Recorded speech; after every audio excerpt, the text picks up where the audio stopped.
Hello, everyone. Welcome into Main Street Sports today, presented by Mid-Tennessee Bone and Joint. I'm Chris Yao, and I'm joined by Maurice Patton, and we are coming to you live from AJ's Good Time Bar here on Broadway in downtown Nashville. Thanks to our friends here at AJ's for always giving us a nice, what was warm, now is a little cooler place to be. Not as warm as it was. Not as warm as it was. No. But still not as cool as outside. Yeah, no, and it's awfully sunny in here, as you can see. But, man, what an exciting day it's going to be down here on Broadway as the NASCAR Champions Parade is set for 2:30, and we're going to let you see a little bit of that. You'll probably hear most of it. You may hear more than you see. Yeah, probably. But, man, it's going to be a lot of fun. We've got a great show lined up. We've got Joe Sullivan. Joe. I won't call him Joseph anymore. Call him Joseph. Yeah. We're friends now, apparently. There we go. So we're I on like that. We're on nickname basis. Yeah, casual terms. Casual, exactly. So Joe Sullivan will join us to talk a little college hoops. He was at Lipscomb earlier today for an 11 a.m. tip. So yeah, 11 a.m. on Wednesday. Sure. Well, I guess church wasn't going to get in the way of this one. There you go. No, we're going to play on church night. We're going to play on church today. So, but yeah, we'll talk to him about what's going on in local college hoops. We've also got Heather Williams, who will join us a little bit later than normal, but she's got something else to talk about today. So yeah, we may actually want to talk to her about. We're going to have to get a little more info on the press conference that she will be attending a little bit. Well, now that she is attending for East Tennessee State as they announced Trey Lamb as their head coach. As they introduced Trey Lamb as their head. Yeah. So we will get with her as well as, of course, Terry's Titan Report at 3 o'clock. All of that and much, much more coming your way. Plenty to talk to. And, man, I don't know why I'm yawning so much today, but let's get to yesterday's results and today's schedule, Mo, on the rundown. This is the rundown. Tuesday night, girls basketball action. Beach defeated Station Camp 61-54. It was Brentwood defeating Wilson Central 73-30. Webb School 55, Brentwood Academy 43. Clarksville with a 54-46 win over Creekwood. Portland defeated Clarksville Northeast 51-21. It was Coffee County 50, Blackman 48. Sounds like a good one. Collinwood 65, Culleoka 52. Eagleville defeated Forest 60-27. Franklin Road Academy defeated Battleground Academy 57-49. Hendersonville with a 68-28 win over Friendship Christian. Good Pasture doubled up. Tennessee Christian 74-37. Greenbrier with a 53-50 win over Springfield. Independence defeated Dixon County 54-39. Franklin with a 58-27 win over Kirkwood. It was Pope Prep 52, Laverne 21. Lebanon with a 66-33 win over Gallatin. Lewis County 55, Hampshire 37. Lincoln County 42, Lawrence County 36. Marshall County edging Spring Hill 47-49. Liberty Creek 64, Merrill Hyde 34. Middle Tennessee Christian 73, University School of Nashville 29. Lead Academy with a 50-41 win over Montgomery Central. Stewart's Creek 53, Nolensville 49. Oakland 53, Green Hill 28. Cheatham County defeated Pearl Cone 54-34. Providence Christian with a 68-40 win over Columbia Academy. Richland defeated East Robertson 48-38. It was Mount Juliet 55, Riverdale 40, and Page with a 58-57 win over Rockville.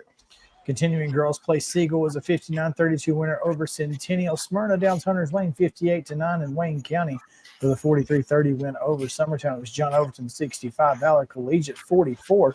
Clarksville Academy a 75-54 winner over West Creek. Westmoreland down White House 46-23.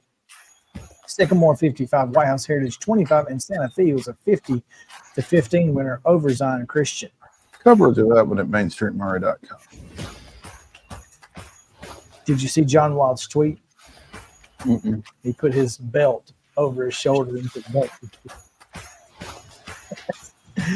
Boys basketball, Brentwood 74, Wilson Central 41, Clarksville 64-57 over Creekwood, Portland Downs Northeast 70-45, Blackman 50, Coffee County 28, Culleoka 80-59 winners over Collinwood. It was East Nashville 77, Brainerd 60, Hickman County edges Fairview 40-39, Giles County a 68-63 win down at Fayetteville. It was Eagleville 56, Forest 38, BGA is 61-42 winner over Franklin Road Academy, Hendersonville 58, Friendship Christian 55, Webb School Downs Grace Franklin 81-43, Houston County with a 64-47 win over Harpeth, Franklin 51, Kirkwood 47, Mount Juliet Christian 53-48 over Lancaster Christian, Pope Prep 71-67 against Laverne. It was Columbia Central 47, Lawson 36, Gallatin 67, Lebanon 32. Lewis County 63-31 over Hampshire, and Lawrence County with a 62-47 win against Lincoln County. Also, Marshall County defeated Spring Hill 70-37. Liberty Creek with a 59-38 win over Merrill Hyde. University School of Nashville defeated Middle Tennessee Christian 78-22.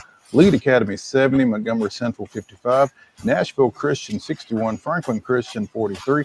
Nolensville 74, Stewart's Creek 38. Oakland defeated Green Hill 64-54. Cheatham County with a 59-54 win over Pearl Cone. Providence Christian with a last-second three-pointer from Preston Wade defeated Columbia Academy 65-62. Ravenwood with a 68-41 win over Cane Ridge.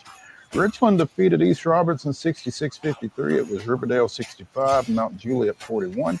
Rockvale by 10 over Page 71-61. Siegel defeated Centennial 53-33. Smyrna with a 71-64 win over Hunters Lane. Wayne County defeated Summertown 72-63. Overton 56, Valor Collegiate 50. Clarksville Academy with a 73-69 win over West Creek. White House defeated Westmoreland 64-54. White House Heritage 46, Sycamore 43, and with 46 points from junior Alden Slaughter, Santa Fe held off Zion Christian 72-55. Coverage at mainstreetmurray.com. Men's basketball action on Tuesday. Trevecca with a 96-90 win over Findlay. Yes. Cumberland 79, Oakwood 76. Women's action. Trevecca completing the sweep of Findlay 77-68. And on the ice, 6 straight for the folks next door. 6. Predators in overtime down the Pittsburgh Penguins 3-2. High school basketball doubleheaders tonight. Clarkson Northwest is at Lead Academy. That's a 6 o'clock girls tip, boys to follow. College basketball doubleheaders at 5:30. UT Southern's women will be at Stillman, and the men will follow. Men's basketball action, as we said just a minute ago, Chattanooga was at Lipscomb at 11 a.m. We'll get a report a little bit later from Joe Sullivan, I assume. Tonight at 7 on ESPN Plus, it's Morehead State at Austin Peay and Belmont at Northern Iowa, as well as Tennessee State down at Alabama A&M. In the ACC-SEC Challenge, SEC goes 4-3 yesterday, looking to do well again today and maybe win the challenge. Florida at Wake Forest at 6:15 on ESPNU. Tennessee goes to North Carolina at the same time on ESPN. Also at the same time on the Deuce is Texas A&M at Virginia at 8:15. It's Duke at Arkansas on ESPN. Virginia Tech at Auburn on ESPN2. Georgia at Florida State on the ACC Network, and Boston College is at Vanderbilt on the SEC Network. And 8:15 in Tallahassee. Is that 9:15 local time? It is. Jesus. It is. Can you imagine? No, can't. Excuse me. Women's basketball at 4 o'clock today on ESPN2. You can see Notre Dame taking on host Tennessee. Vanderbilt is at North Carolina. That's a 6:15. I'm sorry, North Carolina State. 6:15 tip on the ACC Network and on ESPN Plus at 7. Middle Tennessee State takes on the Cougar women, I guess, of Houston. In the association, Utah is at FedEx Forum against the Grizzlies. That's a 7 o'clock tip on Valley Sports Southeast. And tomorrow, the Blue Cross Bowl kicks off at 10 o'clock our time with the Division II AA championship game between Boyd Buchanan and Christ Presbyterian Academy. All those games can be seen on my TV 30. And that's your rundown.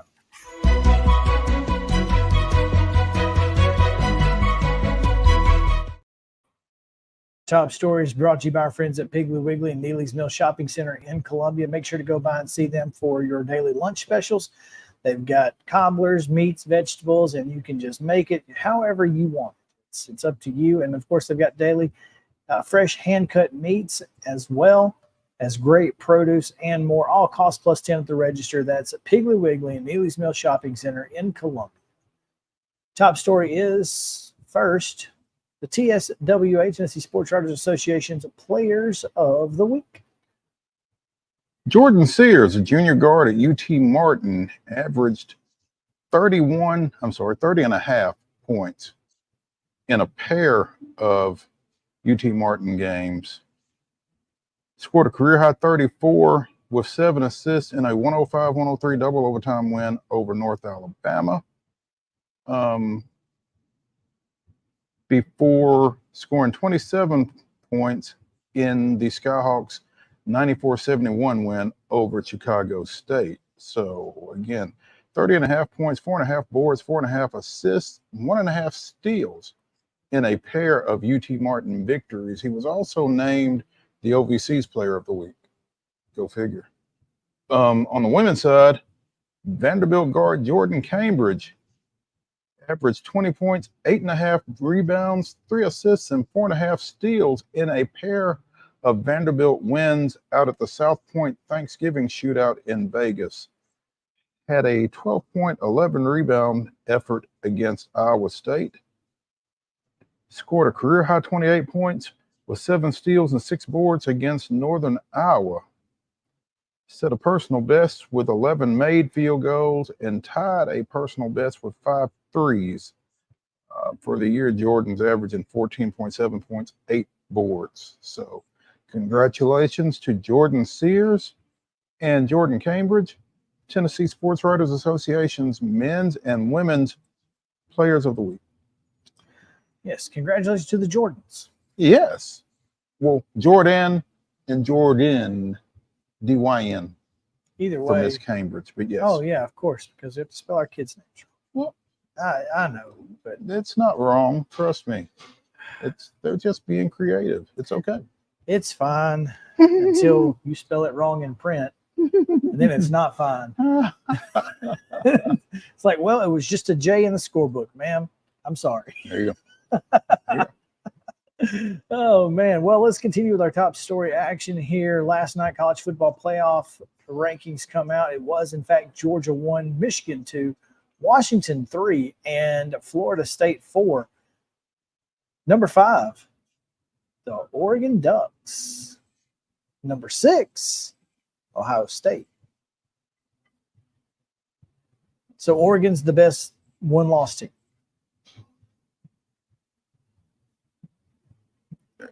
I mean, Over Texas, over Alabama, they are the best one-loss team.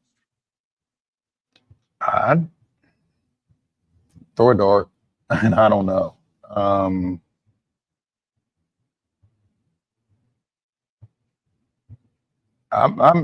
We've talked about the Pac-12 or the Pac whatever their number is at this point, pretty much all season long, and those two teams in particular.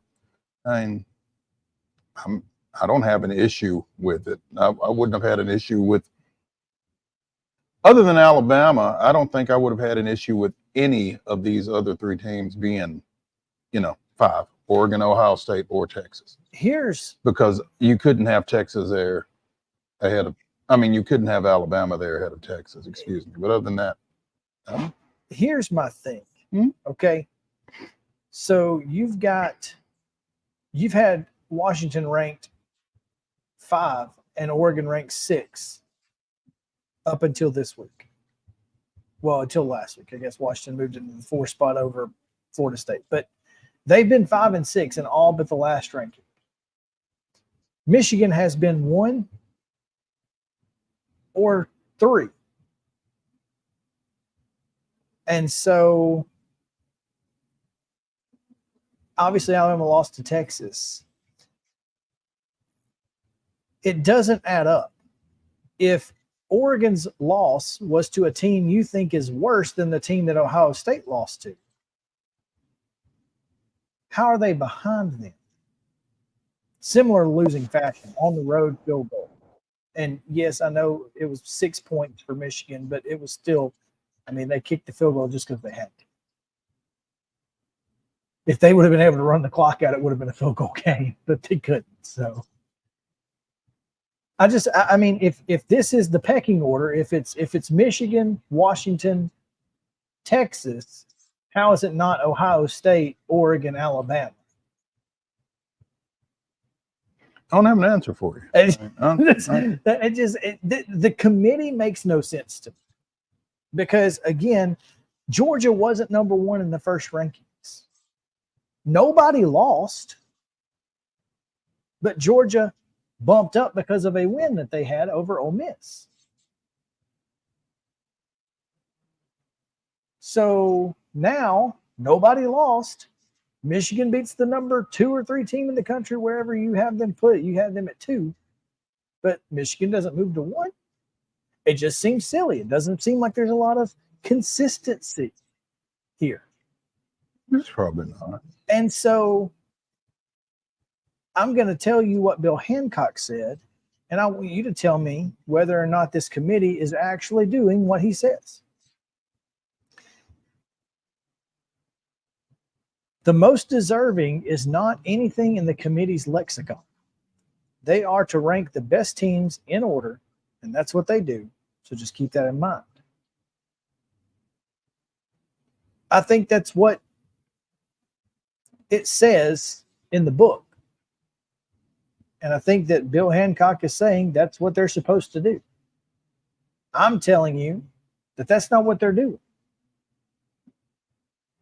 No, you're telling us that in your opinion, that's not what they're doing. Because in your opinion, you feel like Oregon is better than X or that Ohio State is better than X.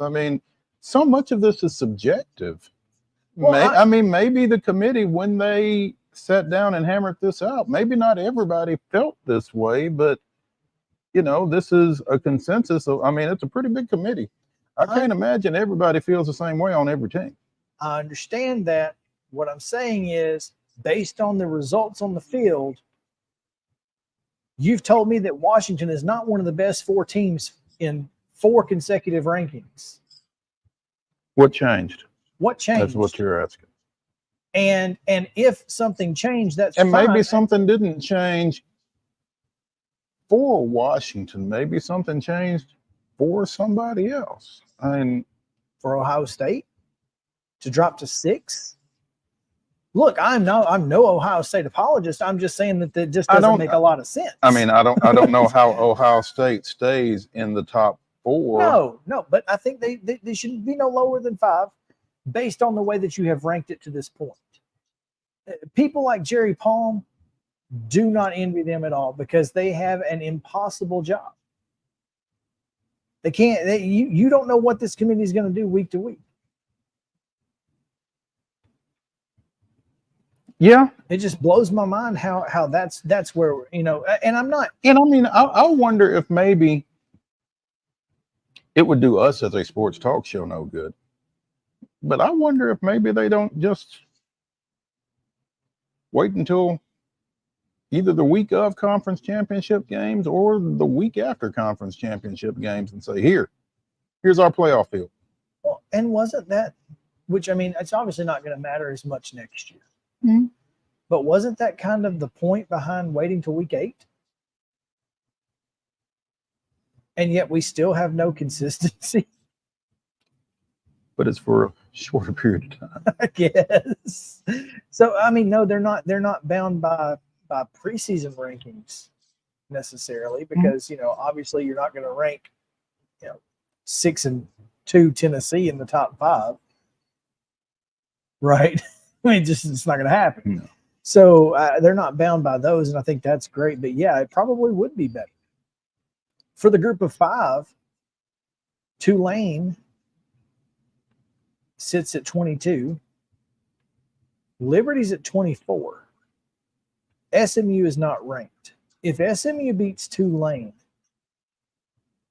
do the Mustangs get a New Year's 6, or does Liberty undefeated get the New Year's 6 bowl? Assuming, obviously, Liberty beats New Mexico State. be careful making that assumption for one thing. But yeah, that's you would think an undefeated Liberty. But I mean, again, you go back to your committee. It's SMU. It's Liberty.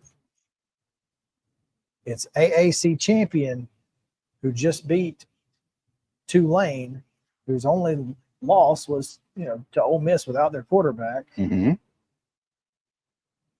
Or it's undefeated Liberty who won Conference USA and beat nobody outside of Conference USA that makes you go, okay, they're worthy. What is SMU's record? I think they have lost 2 games. I think Liberty being undefeated should mean something.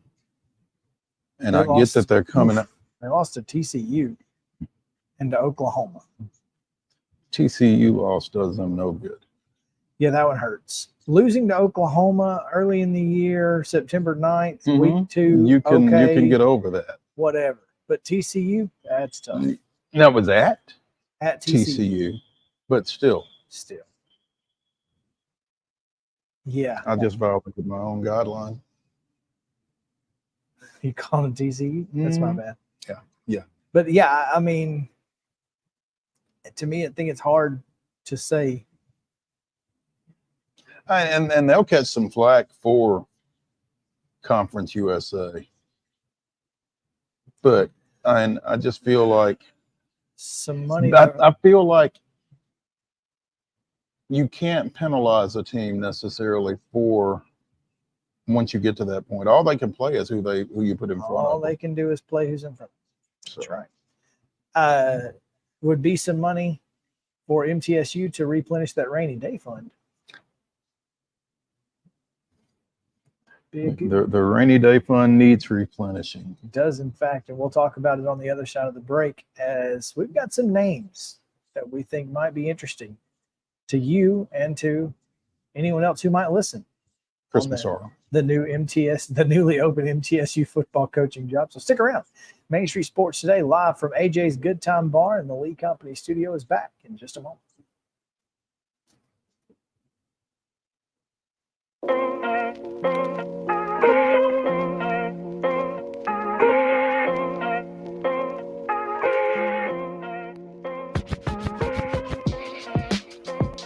Mid-Tennessee Bone and Joint treats your orthopedic injuries and existing conditions. Our trained physicians will get you back in the game faster. Contact us at 931-381-2663 or www.mtbj.net.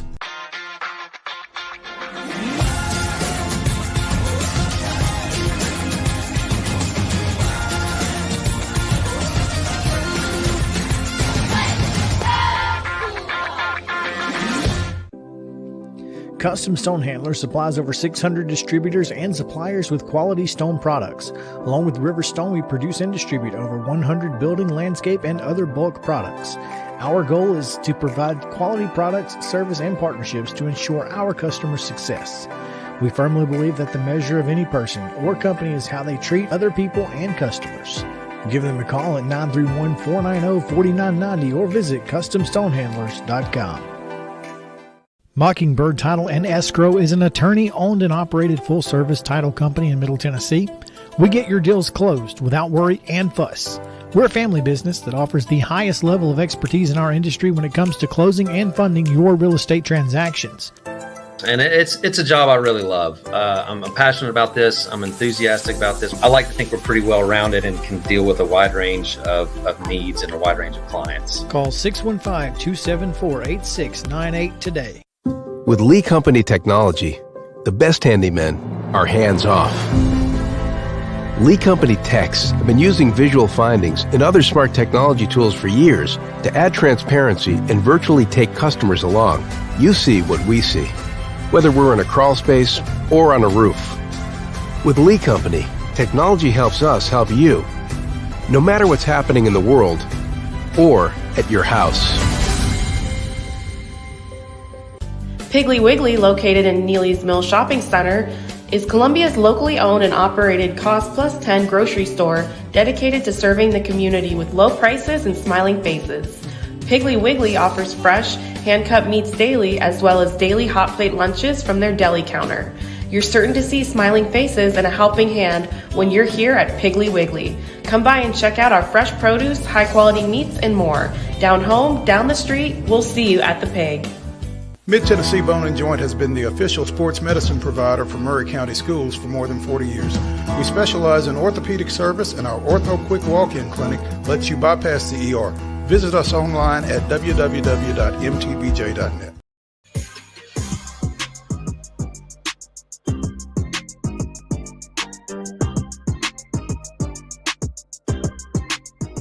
Welcome back in Main Street Sports Today, presented by Mid-Tennessee Bone and Joint, coming to you from the Mobile Lee Company studio, live from AJ's Good Time Bar on Broadway here in downtown Nashville. Swim at your own risk.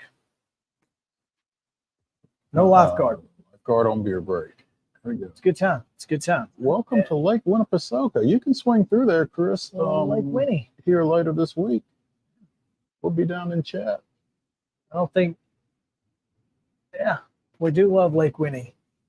Good times right here. We're in the whole Billy Bar, which is nautical themed, if you couldn't tell. Alan had some nautical songs, Chattahoochee, 5 o'clock somewhere.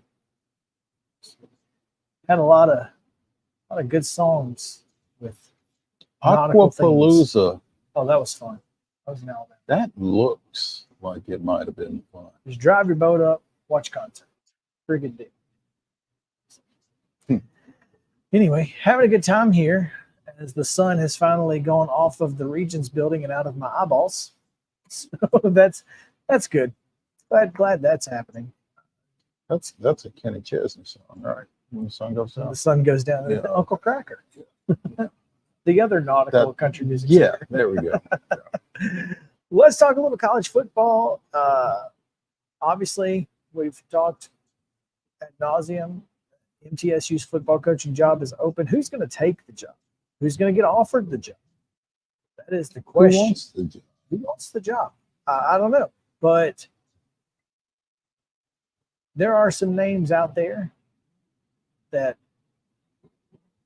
let's just say, there are some pie in the sky names, and there are some realistic names. There are some names being thrown around, and there are names that get thrown around in searches like this, and you may have hit on it, pie in the sky. Some names are more realistic than others. Is Manny Diaz going to take the MTSU job? I know he has MTSU ties. Is he going to take that job? I guess if he wants to be a head coach again. I mean, that really just depends, I guess. Mm-hmm.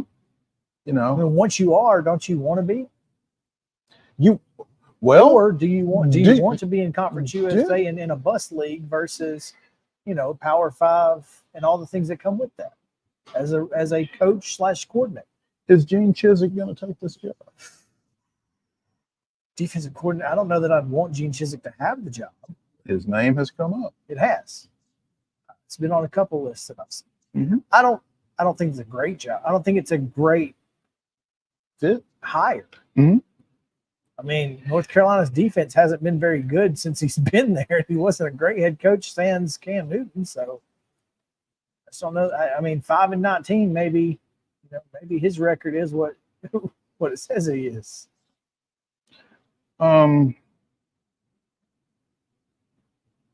Obviously, we talked to Brady McCatamney last week about Austin Peay and their ability to hang on to Scotty Walden. Could be tough. His name is going to come up in a lot of searches. And when Chris Massaro made the comment in Monday's press conference about needing an over-the-top personality, I think that kind of focused the target perhaps on him a little bit more, or focused Scotty Walden maybe a little bit more on being in that mix. Yeah, I mean, I think Scotty is probably the most likely name that you hear consistently. He's the most likely person to get the job of the names that consistently come up. Mm-hmm. I think he's the reality hire. It's a step up for him. Obviously, MTSU is making plenty of investment in its athletic facilities. I know Austin Peay just made quite an investment as well. So, I think it's going to have to be the right fit for him, but obviously being in Tennessee already, that helps him.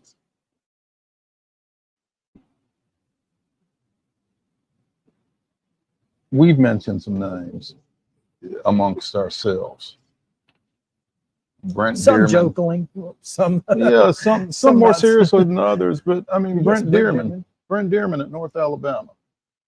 Just had him 2 years ago. Won 8 ball games with him, with the same offensive players. He's familiar with the program. They're familiar with him.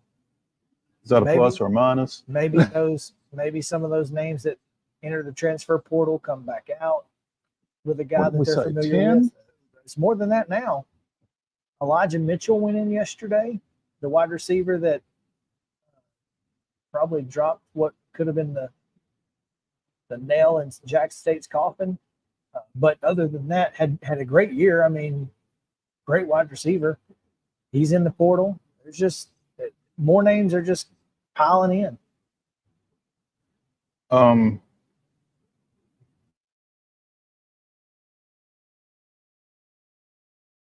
Well, Larry Fedora's name has come up. Former offensive coordinator at MTSU, who has been a head coach at Southern Miss and North Carolina. Be a good fit. Is it? Where's he at now? He is at the house. No, he's not at the house. I saw that. I guess my question though is, with all due respect, is it too late for him? Yeah, I mean, how old is he? Probably early He 60s? is 61. Just turned 61. I mean, you could probably get 10 good years out of him. Is he a bridge coach to get you to the facilities being finished? He is OC at Baylor. Okay. That's an interesting. I wouldn't have guessed that, but okay. Second stint at Baylor, actually. He was at Baylor before he was here. Wow. Okay. Yeah, I mean, Fedora probably would take the job. I think he knows enough about, the landscape of Group of 5 football. He understands what it takes to be successful, has been successful. Here's a couple of names that I want to get out there that I think bear considering.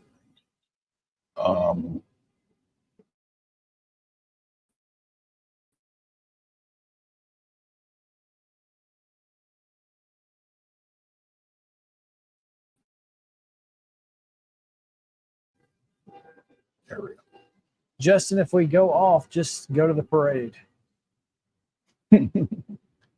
go. Jacksonville Jaguars defensive coordinator Mike Caldwell. Would he take it? I don't know. Would he leave the NFL? I don't know. I'd find out. It'd be a tough. It's probably a tough sell, but yeah, can't. All he can do is say no. All he can do is say no. And if he does, then at least you asked.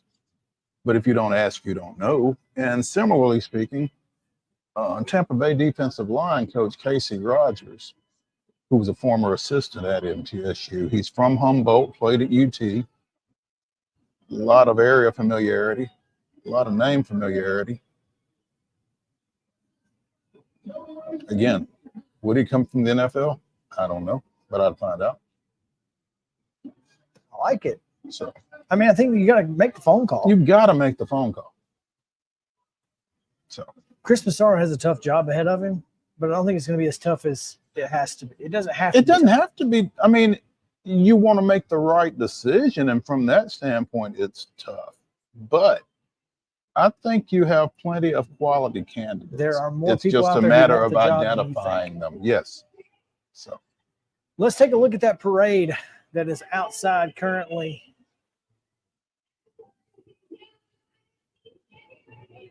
NASCAR is in town, in fact, and here they are throwing stuff from this Ford truck. Be downtown at your own risk right now. Who knows what might get thrown from a truck? Let's see. I'm curious if they. I mean, we saw some cars, but I guess they're. I don't guess they're. They have the NASCAR vehicles out here. It looks like just regular street cars with, and the actual drivers are on these floats. oh, well, that's unfortunate, Yeah, I was really hoping to see some cars. right? It does look like, drivers are on floats out here, and man, everybody's honking horns. And this is It's a loud parade. it's a light, loud but light. As again, you see more. Yeah, these are just. This is the Toyota truck here. Toyota drivers, I guess Bubba Wallace probably on that float there.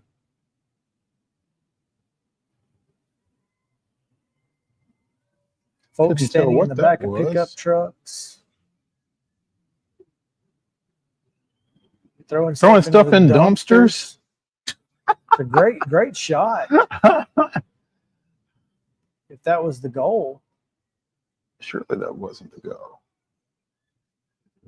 So yeah, this is the Takes me NASCAR, back to my childhood, riding in the back of pickup trucks. Right. Back when you could do that. back when you could do that. Yeah. Step over here and see what's going on. Let's see. We got folks standing in the middle of the road, Mo. Just Just out here in the middle of the road. Oh, here's a big hauler coming through. See if I can. Has it got a car on it? Yeah, here's Ron Blaney, the champion. Coming through. The entire crew of Ron Blaney's championship team. Congratulations. Do you know who the MC is, Chris? That is, I don't know who that is. This is, folks are getting a little bit closer. Here comes some cars. There we go. Looks like we got trucks. The Kubota truck here. Oh.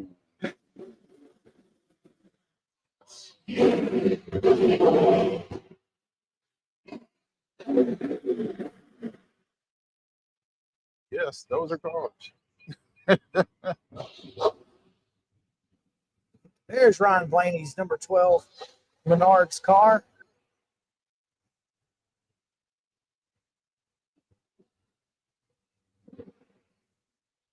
Hey, there's the old tow truck. Always good to see him a lot during the show, during those races. And the Gator. Always Gator.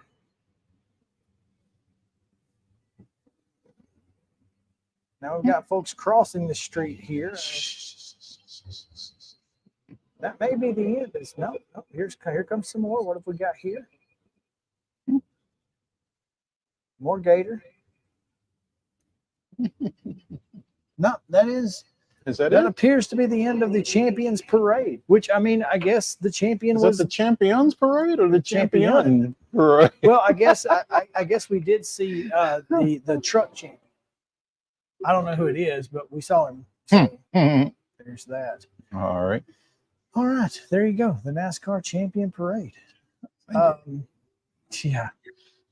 So look, we've got more college football to talk about, the coaching carousel in other places, but also, Mo, the transfer portal continues to rack up. It's open for another what? 5-6 days? It closes or opens for recruiting? For recruiting on the 4th. So that is Monday. So you have to be in it by then? In it by the 4th. That's when it will close to entering it and open to recruiting it. And yet some people have $10 million offers. Already. Allegedly. So, anyway, so yeah, we're going to take a break. We'll talk about that on the other side of it. So stick around. Main Street Sports Today, presented by Mid-Tennessee Bone and Joint. We'll be back in just a second.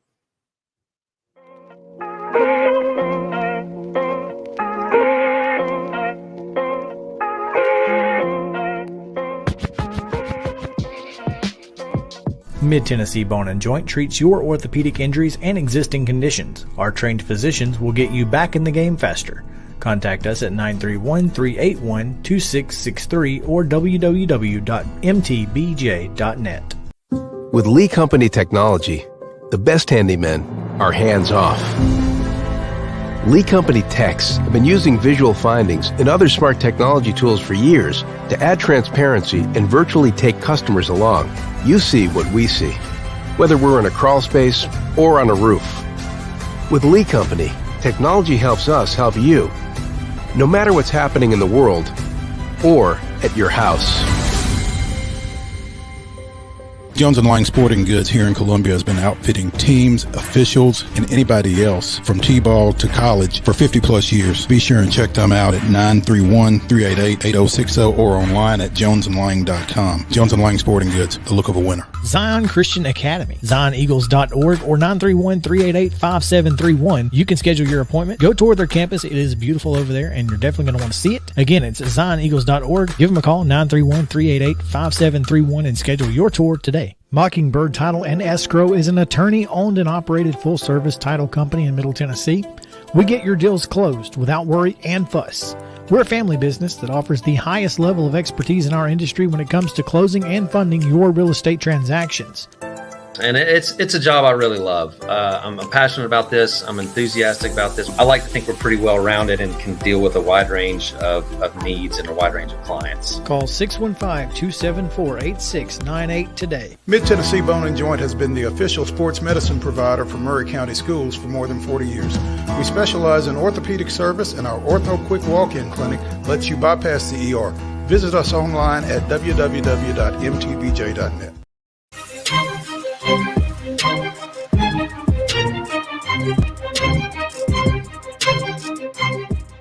Welcome back in Main Street Sports today, presented by Mid-Tennessee Bone and Joint. Chris Yao, Maurice Patton on this Wild and Wacky Wednesday, the weirdest and wildest news from across the world coming your way here in just a few moments.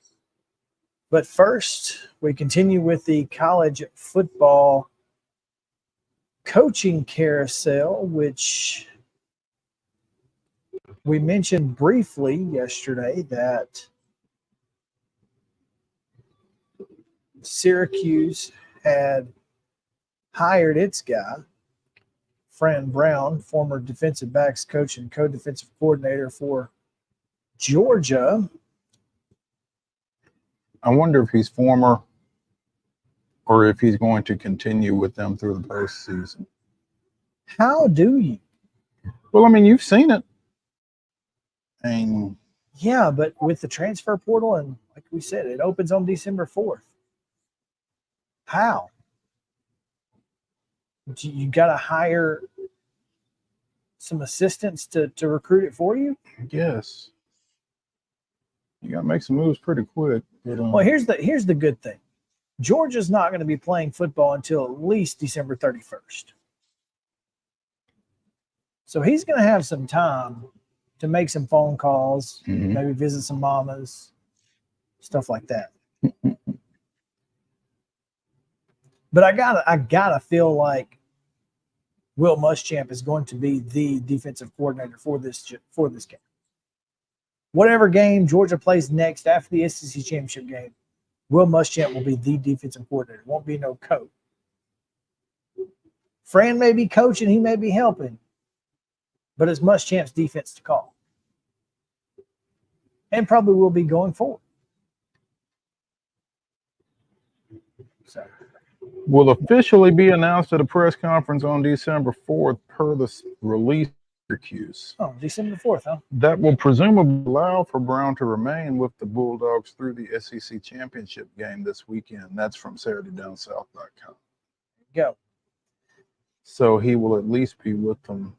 Yeah, he'll be with them Saturday, and probably will be with them. Perhaps, maybe. I'm sure that he is a very important part of that Georgia coaching staff. But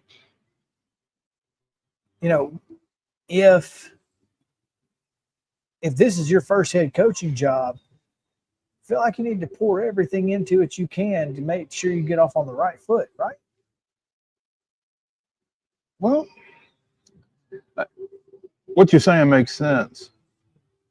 Obviously, we don't know what conversations they and Syracuse had. I mean, sure. If you can come in there as a 3-time national champion, I mean, it carries a little weight. Well, I think figure it's like baseball. You get a ring if you're a part of it at any point. Yeah. But yeah, this is always the interesting thing because it used to not be necessary. Right. Because signing day wasn't until February, and there wasn't a transfer portal to deal with, and and with folks like Cam Ward who are grad transfers, they can actually talk to schools Right now. Yeah, throughout because they have Because to be admitted. Yeah. And they have to make sure that they have the right grad, degrees, etc. So like there's a loophole there. Mm-hmm. So I mean, these guys. But I mean, it's like we were saying, I guess to Chip yesterday. I mean, the timetable has definitely been accelerated. Yeah, it's changed completely.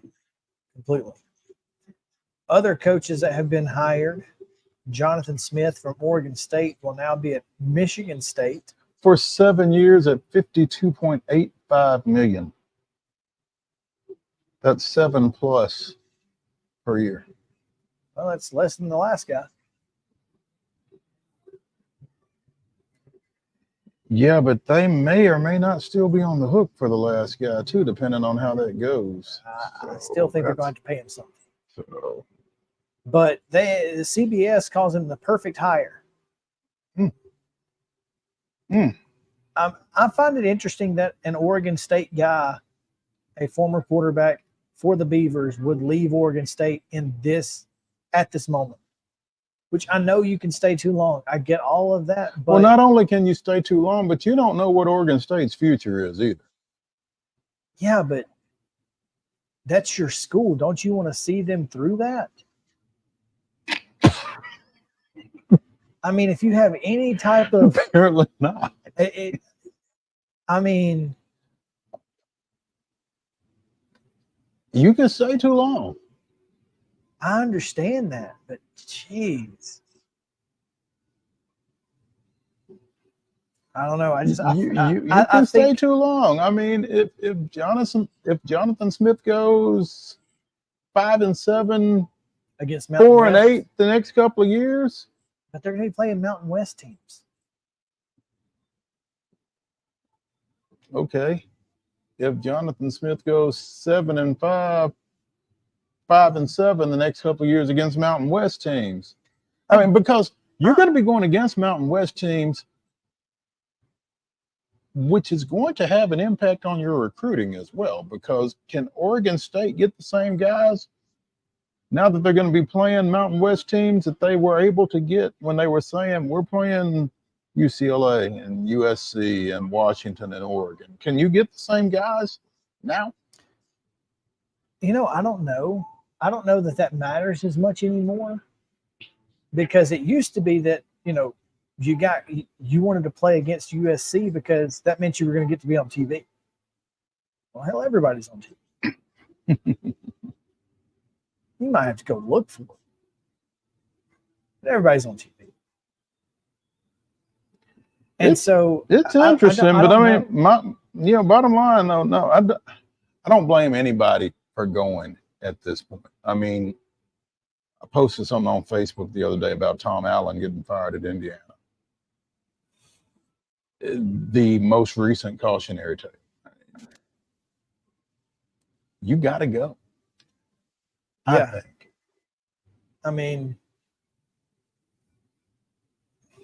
I get it, but I get it. It's different when it's your alma mater. If he hadn't been their quarterback, Whatever. Good move. But like, man, I mean, you wore the black and orange. Yeah, I mean that really feels like twisting the knife. But and it goes back to what I was just saying though. That loyalty doesn't always go both ways. It's only one way typically. Yeah. Yeah, I mean, maybe he had a meeting with them and they said, go do what's best for you. We're proud of you. We appreciate what you did.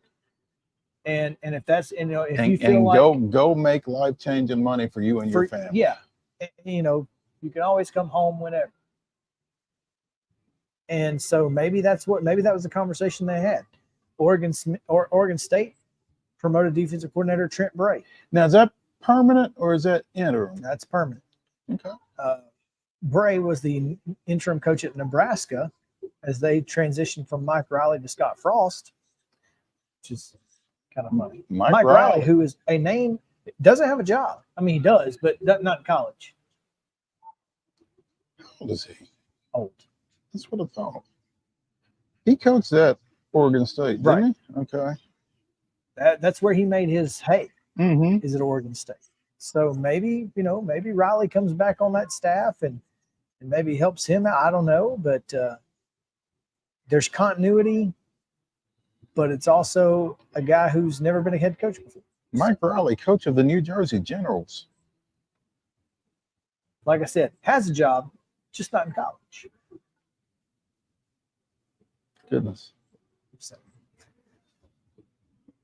And the only other name that we didn't really talk about was David Braun, who is now officially the full-time coach for Northwestern. Northwestern. Good hire there. Great job on his part to kind of keep that thing going. Okay, so here's a question. Duke is looking for the successor to Mike Elko. They are. And somebody threw out David Shaw. Well, it'd be interesting since Stanford's going to the ACC. He obviously had some success at Stanford. Had a lot of success. Along with some nuts. Along with not some success. Which I mean, again, I think Stanford is more like a high school in that you're going to have your ebbs and flows more than any other place because smart kids aren't always good at football. And that's But again, I think David Shaw is yet another example of staying somewhere too long. Yeah. He got that thing to the point where you start to feel like Stanford has arrived, and they hadn't. Well, because I don't know that they do. Now, I don't know enough about Stanford's history post John Harbaugh. Jim. Was it Jim? Okay, I thought it was John. No. It was Jim. Okay, so I don't know because under Jim Harbaugh they were competing for Pac-12 titles. I don't know what after. Yeah, I don't know how long it took for that to go away. Was it not Shaw after Harbaugh? It was. So my point is, did Shaw do what he did with Harbaugh's kids? No, he did it for a pretty good while after. Well, and that's what I'm thinking. Yeah. That's why I don't know enough about it to know. I know he had some good success for about 4 or 5 years, and then it just dropped off a cliff for whatever reason. You can see the year-by-year results there. Is it backwards? Yeah, it's a little twisted. Harbaugh was only there 4 years, from 07 to 10. Right. He was there with Andrew Luck, or okay. And had the sense to get out and go coach the 49ers. Mm-hmm. And so Shaw was OC. They went to 3 straight BCS bowl games, 2 Rose Bowls, with Luck. But generational talent. So, lost in the Rose Bowl in 13, Michigan State. Rebuilding season in 14. Won Pac-12 in 15. So I mean, had and again in success. 17. Okay, so had sustained success without. But after they won it in 17, let's see, they went 3-9, 3-9 apparently. So. Gotcha. Yeah. Okay, well, but still, again, I think that's an ebbs and flows things with those type of schools. Mm-hmm. I think that's just what you're going to see. And so having someone who understands how to navigate that as a coach, to me, makes him an interesting name. Mm-hmm. I don't hate it. I mean, there aren't a lot of guys, again, there aren't a lot of guys out there who have had success at the FBS level who need a job. Right. I mean, there just aren't. Yeah. Most of those who are looking for jobs are looking for jobs for a reason. Right. And so you've either got to take a chance on a coordinator or get lucky with a guy who, maybe who hasn't necessarily had success. Maybe stayed somewhere a little too long. Mm-hmm. I mean, because at this point, if you're in the Big 12, do you leave the Big 12 no matter where you are, whether it's Kansas State, Iowa, Jeff Leipold? Does Lance Leipold think about leaving to go make more money somewhere? No. You got a chance to be – I mean, the Big 12 is as wide open as it has ever been. Yeah. So As a coach once said to me, make the big time where you are. I think that's what you got to do. That's an opportunity that exists in the Big 12 as it sits right now, I think. Now, that being said, conversely, what if you're a guy in the Big Ten who's got a little bit of leverage and juice to go to a conference like the ACC where it's not nearly as competitive? Think about anybody in particular? No, Just generally speaking? just off the top of my head, like a Matt Rule. I know he's, Matt Rule may not want to go back to Carolina. I understand. Or, I mean, does PJ Fleck have any juice left?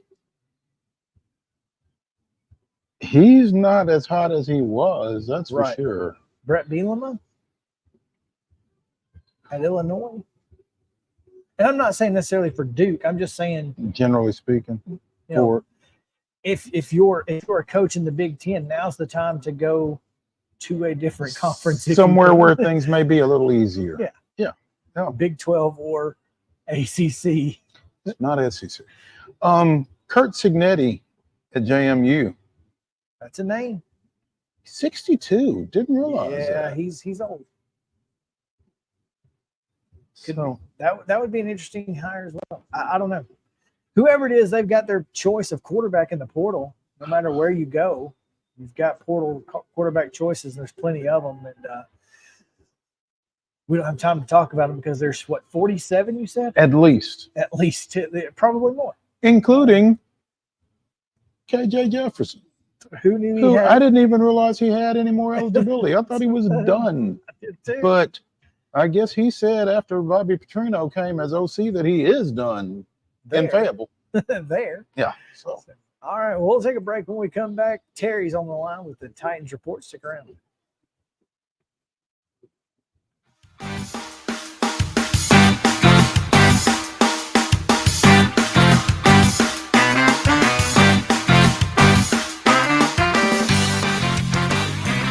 He shoots and he scores!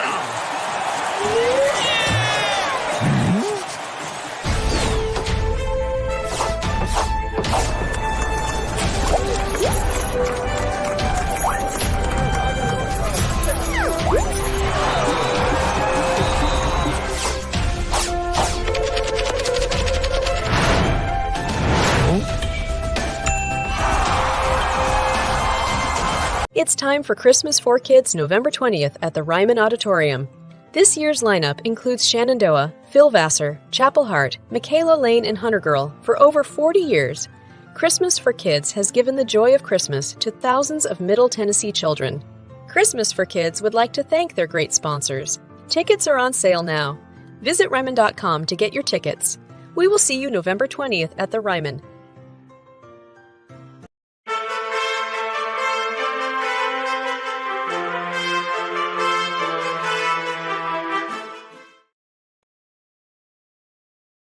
Welcome back in. It is time now for your Daily Titans report from Terry McCormick. Terry, what's up? How are you guys?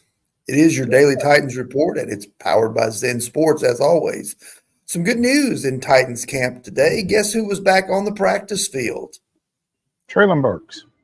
Traylon Burks. Good guess, Mo. He went through some drills, at least during the open part of practice, as he's coming back from that concussion that he sustained at the end of the Pittsburgh game. Don't know what his status will be, obviously, yet going forward as far as having a real chance to play on Sunday. But just the fact that he's back out there and working after 3 weeks of missing time with the vicious, contact that he took with the turf there in Pittsburgh, that's good to see. It's always good to see when a guy can come back from a concussion injury, but this is his second in as many years, and you really gotta. I feel like this is kind of Burke's last go. If he can get through the end of this season without getting injured again, I think maybe you're in good shape. But otherwise, man. Yeah, I think it's It'd be tough definitely to count something on that him going forward. I think it's definitely something that, through no fault of his own, really, because it's, been, the vicious hit that he took in Philadelphia and then, hitting his head on the turf in Pittsburgh. This is twice in less than a calendar year that he's been, basically knocked unconscious. I think you hope and pray for the best for him so that he's able to come back and resume his career. But then from the cold business standpoint of it, if you're the Titans, I think even if he does make it through the rest of the year and shows you what you hope he's capable of, I think you still have to explore either the free agent market or the draft for another receiving option just because, his health situation has been a little shaky. Yeah, and you hit on it. It's not his fault that he's been hurt, but he has been hurt. And as Chris likes to say, the best ability is availability. And that has not been Traylon Burks' calling card over this year and a half, unfortunately. And it is a business, and they got to figure out, whether he can be what they brought him in to be or not. So it's tough.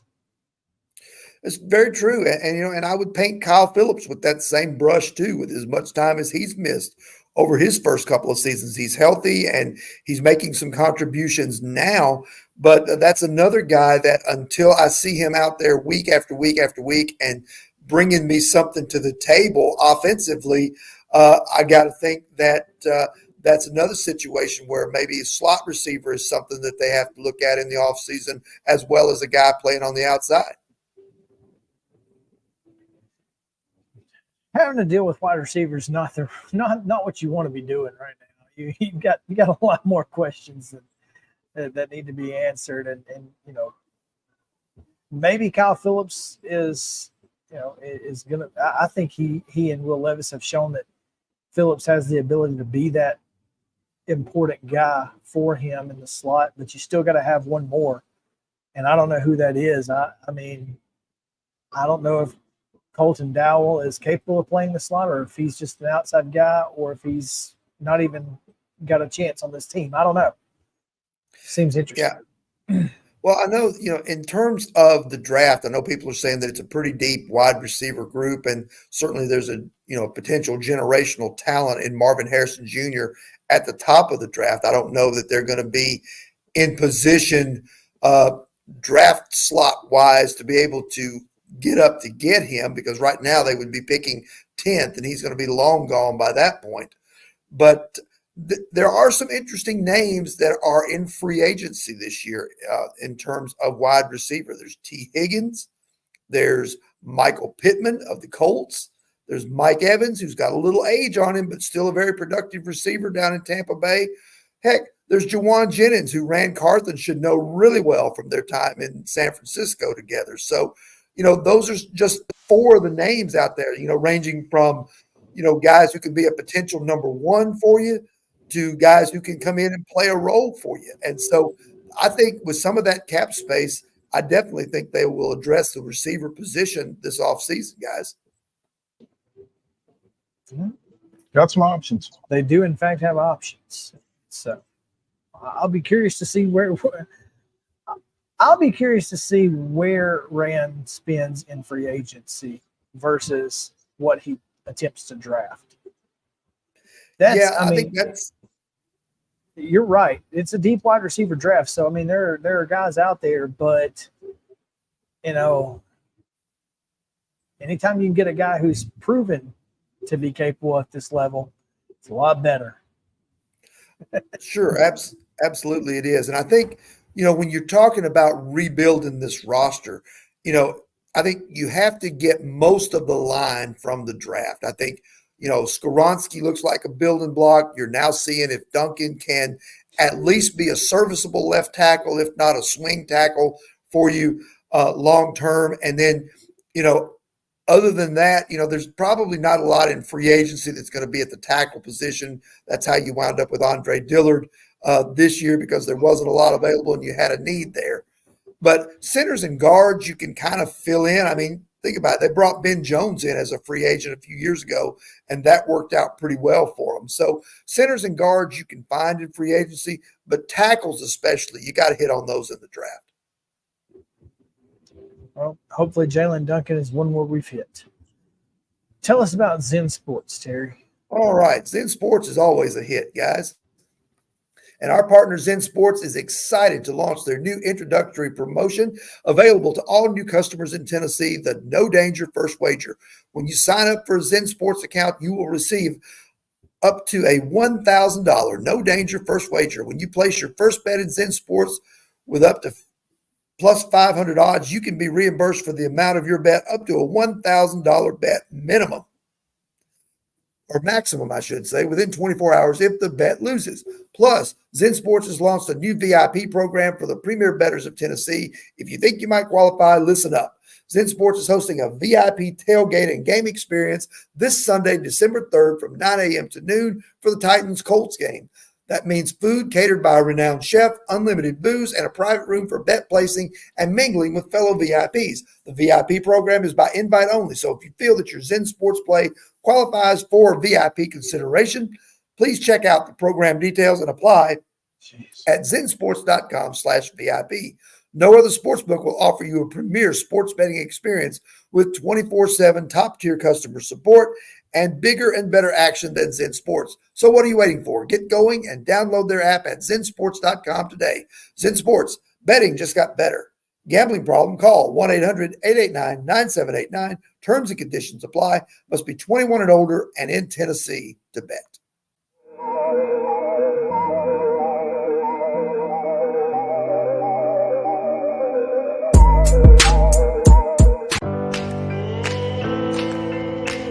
Smiles.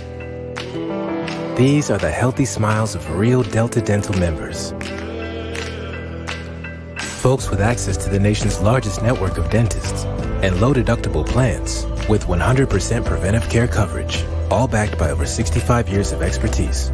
Go online or give us a call to learn about affordable individual plans that meet your needs. 1-855-844-0445. Welcome to the 2023 Magical Holiday Home Tour, coming for one day only. Immerse yourself in the spirit of the season as you explore stunning displays, twinkling lights, and charming decorations. The general admission tour of area luxury homes, including historic Rosemont and a special tinsel tour of the original Fairview Plantation Mansion. Come and experience the warmth of the holidays by touring spectacular luxury homes. It's an event you won't want to miss.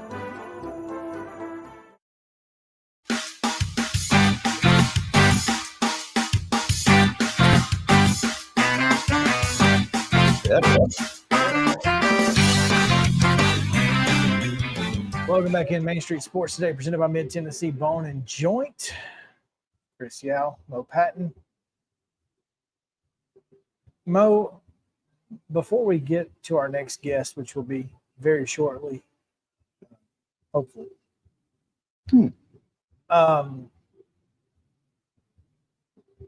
Oakland has a plan B. And they are literally Plan B. The Oakland Ballers or the Oakland Beats. Okay. Instead of athletics, ballers. Okay. What's We'll play independent baseball starting in 2024. How about that? Okay. They have hired former Seattle Mariners manager Don Wakamatsu, who went to high school in nearby Hayward, California, as executive vice president. Micah Franklin, former St. Louis outfielder, is from San Francisco and is coached in the minor leagues, will manage the team. Where are they going to play? They do not have that just yet. I think I expect them to be quite the draw this summer. The Plan Bs came together after the A's, who have played in Oakland since '68, announced the move to Vegas. The A's will play at the Oakland Coliseum next year, but will move to Vegas after that. The Bees will play, doesn't say. The owners they'll play in the Pioneer League, by the way.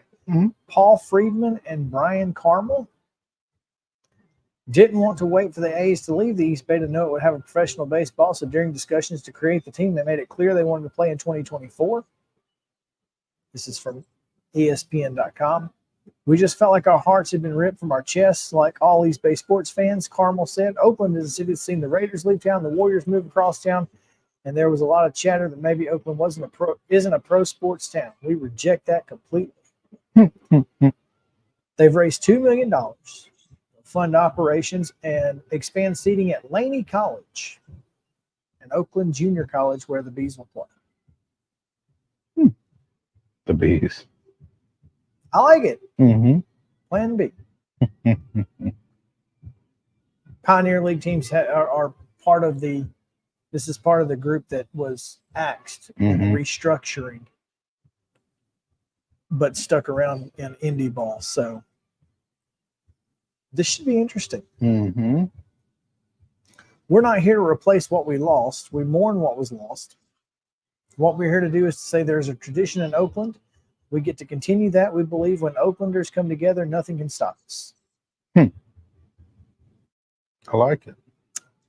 I think the community is going to rally behind it, most likely. Yeah. They can all protest at the Coliseum parking lot and then go to Laney College. Head and watch over to Laney, yep. I guess that's the option. So, wow. And maybe the local paper will run a ticker on attendance. Wouldn't that be funny? The A's versus the B's. I'd be for that. I'd be for that. Anyway, let's talk a little local college hoops. As our next guest joins us for the first time of a recurring spot. Yes. And now that he's recurring. Not a plan B. No, he is plan A. He is plan A. But now that he is a recurring guest, we're apparently on a casual name basis. And it's just Joe Sullivan. And we are excited to have you. Yeah, I don't know how the whole Joseph thing even started, to be honest with you. I don't know. My mother didn't even call me that. So it's an accent of my Twitter name, because like when I originally got on Twitter, I didn't do it. Like some tech guy from the Globe did it for me and told me, you got to be on this. And then I soon became addicted to it. So it was like he was my pusher or something. But now, of course, I couldn't live without Twitter. I don't know about you guys, but well, sad but true. Yeah. Yes, that's well said, Mo. There are some really bad sides to it, no question. Oh, goodness, yes. If there was anywhere else. Yeah. So what are you guys doing out? No, there's no drinks in front of you. You're out of the bar, but I don't see any cocktails or beers. We'll get there later, maybe. It's early. It's 5 o'clock somewhere, but not here. At AJ's Good Time Bar, it's always 5 o'clock, they like to say. So, Joe, have you made it home from Allen Arena? Did you go to Allen Arena? I was at Allen Arena this morning, for that weird morning game they have. They had one last year where they bring in bus loads of grammar school kids to watch the game, and they sort of scream at the wrong times. They don't know really what's going on. I have no idea. They just yell. So did you take earplugs? I did not. I want to make sure I can hear Lenny if he has anything to yell at the team. So they look great again. This is a tremendous offensive team. Without their potential leading scorer, who hasn't played a minute this year. Jason Agnanovic has a knee injury, and Lenny said after the game too, I asked for an update. He said, I don't know when he's going to come back. And meanwhile, they keep winning and scoring 84 points a game. And I tell you, they really crushed Chattanooga today. The final score has no relationship to the mismatch. They were up 28 at one point in the second half. Final was 82-68. It's a 14-point game. So when you said crushed, I was like, okay, but read nothing into that score, huh? No, Lenny put in the back of his bench with 3.5 minutes to go, and they proceed to get outscored like 15-0. Chattanooga scored like 15 straight points. It's funny because last night someone said that Kentucky could have pulled 5 people out of the crowd and still not lost after the under 4 timeout. Sounds like the similar situation in Allen Arena today. Yeah. He didn't have to get scared and put anybody back in. But and what what's happens? crazy? Oh, What's go ahead. that? No, go ahead, Joe. So what's going to be interesting about Lipscomb, because they're playing a lot better than you would have expected without Agnonovic, but the schedule gets brutal from here, and they have to go to Central Florida. They host Belmont, which will be a tough game, of course. I mean, they're at Belmont. Excuse me, Tennessee State, which is not going to be an easy game, and then they have Arkansas. Then they got an easy one with Bryant. Then they go Florida State, and then they start the conference season at Eastern Kentucky and at Bellarmine. 2 tough road games in their conference. Mm-hmm. So the next, I guess the month of December into early January, we'll really know what kind of season Lipscomb's going to have if they can come through that gauntlet and with more victories than losses. And Joe, when you say that Lipscomb crushed Chattanooga, I'm looking at Chat's schedule. They won by 10 at the KFC Yum Center over Louisville. They beat Bellarmine in what was formerly known as the Roundhouse. They beat Tennessee Tech by 5. Tennessee Tech, which just lost to Western Carolina, I think, last night. They beat SEMO at home. So, I mean, this is not a bad Chattanooga team that they just beat under a second-year coach after Lamont Paris went over to South Carolina. Yeah, so it's a new team. Like it's built with transfers mostly, and they actually pre-game I was talking to their sports information guy, and they were very happy with how they're playing. He said even the game they lost, they were ahead by 20. They blew a 20-point lead against Evansville, who's, by the way, Evansville's undefeated for the first. They're 6-0 for the first time since 1965, something ridiculous. I don't know how good they are. They haven't really played anybody, but they did beat Chattanooga. I was expecting a close game. The KenPom ratings were very close, but it was not. So Lenny's got something going on here, but I think the schedule might even things out coming up, though. Well, we like Lenny. He's a Braves fan, so that's a good thing. Oh, so when you're going to moan about the Braves, you can call Lenny and you guys can moan together, like you. Not a whole lot of moaning going on here, Joe. Thank you very much. But it just seems when I come up this. How did Will Pruitt look?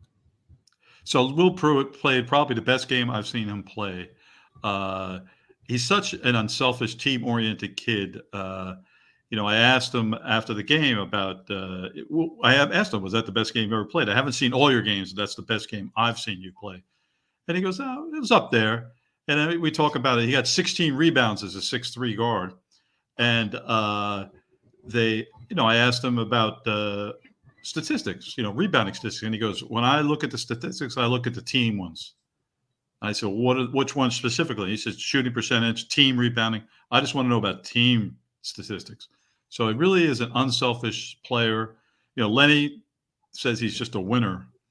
But what was different for him today is he shot the ball well. He hasn't always been a great shooter, but he just played so hard today. 16 rebounds, 22 points, and he made a few three-pointers.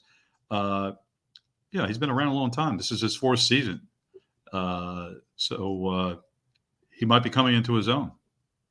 You know what I love about this picture of Will Pruitt that you have on NashvilleHoops.blog, Joe, is that you put a picture on your website that includes you in the picture. That is pretty impressive. Hey, when it's your website, you can do that. Oh, that's funny. So that's pretty interesting. It's bad enough I have to have that other picture of me on the right side. It's I love that. We love that. It's right there on the screen as you see. But that picture was taken. That picture was taken by a 2-time Pulitzer Prize-winning photographer named Stan Grossfeld. I was in my office at the Globe. What's that, Chris? Top 5 humble brags ever on this show. I've got a picture taken by a 2-time Pulitzer Prize winner. Yeah, that is a top 5 humble brag. That's solid. Well done. I can't do anything with that. He came into my office and said, "We need a good picture of you." to go in on the Globe website, and that's when he rolled the basketball to me and took it. Well, that Worked out. mission accomplished. Mission That accomplished. shows how good he is. He Yeah. made me look good. Yes, indeed. But yes, NashvilleHoops.blog. Joe, I love what you're doing here. The notebook stuff that you do is just fantastic. It gives you Thank you. such a well-rounded view of the game in bite-sized pizzas that the world has to have now. And so if you've not been to the website NashvilleHoops.blog, if you're at all interested in Nashville local college hoops, it's the number There's one a spot. nice little note in there from a couple of days ago on Malik Dia, the former Ensworth standout who originally signed with Vanderbilt and is now at Belmont. And I think he's going to be amazing playing for Casey. And apparently he thinks so as well. Yeah, so he's been inconsistent. But one thing I think the story you're talking about, Mo, is when he wants Casey to be hard on him. He knows Casey is just interested in making him a better player, making the team better, and that's his motivation. So I mean, Casey has yanked him in and out of the starting lineup, yanked him out during games when things haven't gone right, and Malik has come back after those and played well. So last weekend, Belmont was in Philadelphia playing at the Palestra, one of those 3-day. It's not a tournament; you just play 3 teams. And Friday they played Monmouth from New Jersey, and they were terrible. Belmont was terrible, including Malik on Friday. It's a team they could have beaten, but they really were never in the game defensively. Really not doing anything good. And the next day, Casey had benched Malik Dia and Keyshawn Davidson. They were out of the starting line. Both played a lot. But anyway, off the bench, Malik scores 27, I think. So it shows that he means what he says about being coached hard, and that he's gonna respond to it.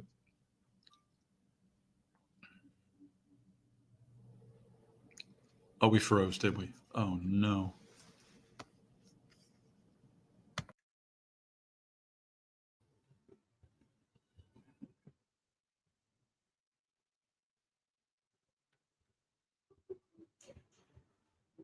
Yeah, carry the show, Joe.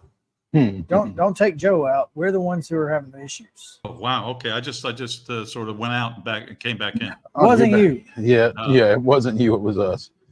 I just got nervous.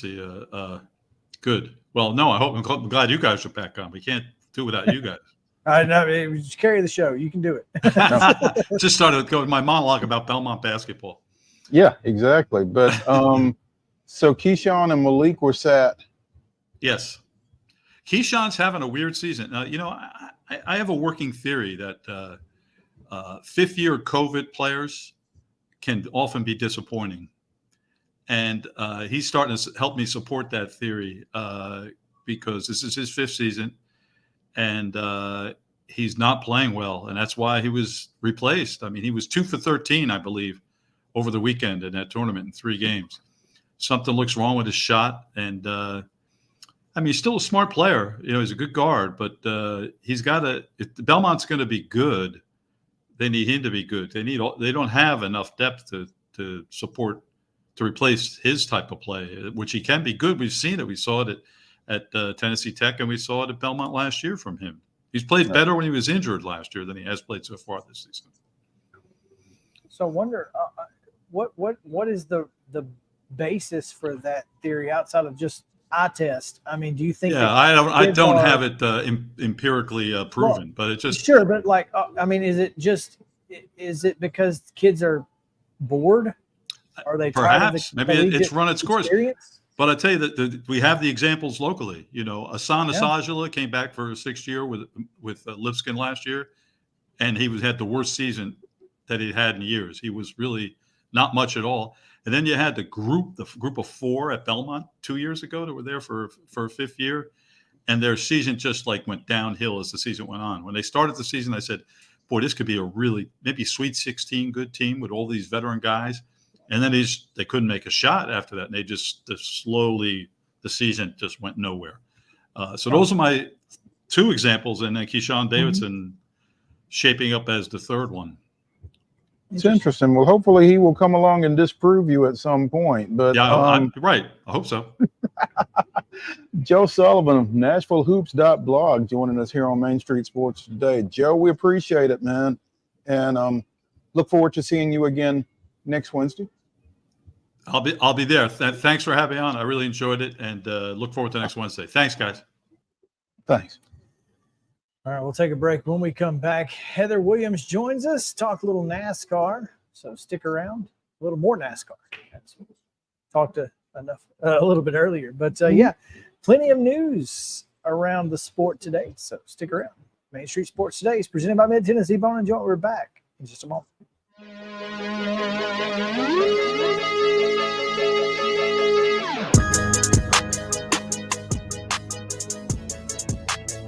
Mid-Tennessee Bone and Joint treats your orthopedic injuries and existing conditions. Our trained physicians will get you back in the game faster. Contact us at 931-381-2663 or www.mtbj.net.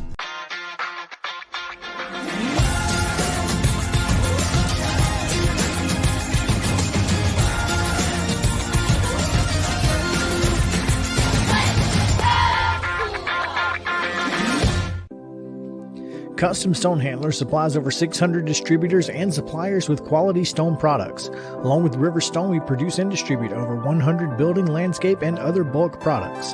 Our goal is to provide quality products, service, and partnerships to ensure our customers' success. We firmly believe that the measure of any person or company is how they treat other people and customers. Give them a call at 931-490-4990 or visit CustomStonehandlers.com. Mockingbird Title and Escrow is an attorney-owned and operated full-service title company in Middle Tennessee.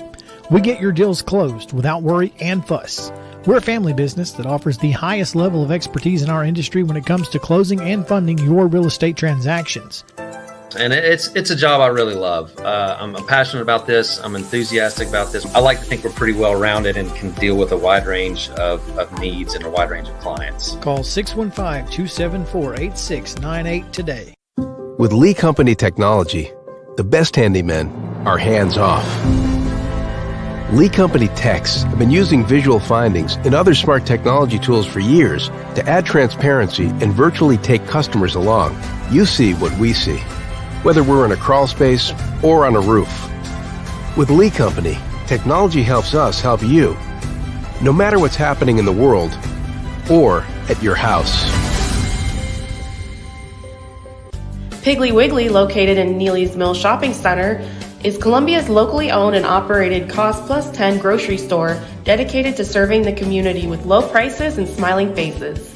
Piggly Wiggly offers fresh, hand-cut meats daily as well as daily hot plate lunches from their deli counter. You're certain to see smiling faces and a helping hand when you're here at Piggly Wiggly. Come by and check out our fresh produce, high-quality meats, and more. Down home, down the street, we'll see you at the Pig. Mid-Tennessee Bone and Joint has been the official sports medicine provider for Maury County Schools for more than 40 years. We specialize in orthopedic service, and our Ortho Quick Walk-In Clinic lets you bypass the ER. Visit us online at www.mtbj.net.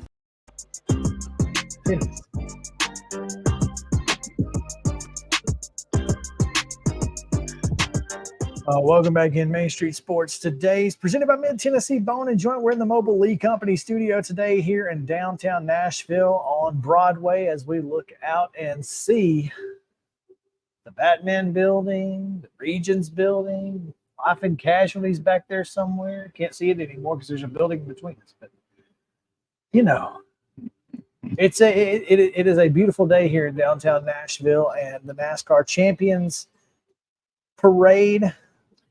No. I'm looking at NASCAR.com. Okay. And the headline on this article says NASCAR heads to Nashville for 2023 Champions Week. That's apostrophe S, not S. So it's one champion, and it's their week. I guess. So, so we may have just had the wrong concept at the beginning. You know, when Ryan Blaney went down the street and nobody else.